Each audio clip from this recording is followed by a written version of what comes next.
Let us do Vajrasana, the thunderbolt pose. Sit in Dandasana.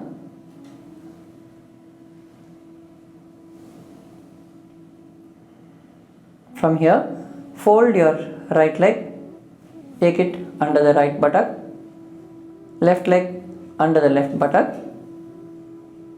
Ensure that both the big toes are touching together.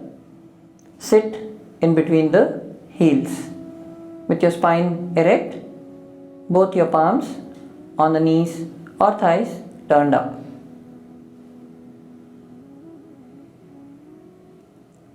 Let us look at this asana from behind. Deepak, can you turn around?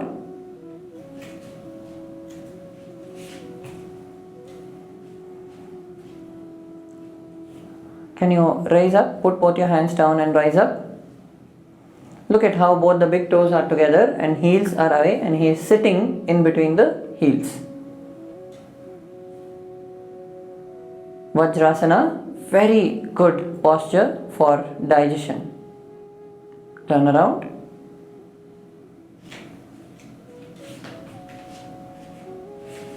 This posture can also be adopted for pranayamas, like the Bhastrika pranayama should be performed in this posture for better benefits.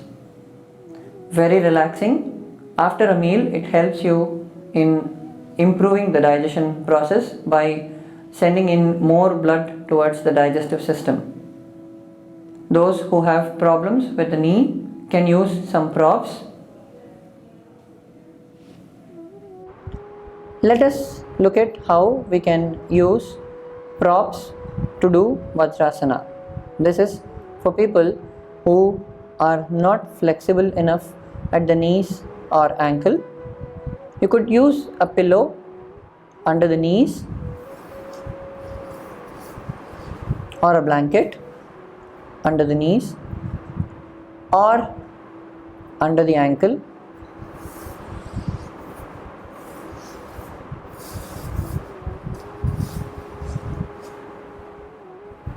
This will ease some pressure either in the knee area or the ankle area.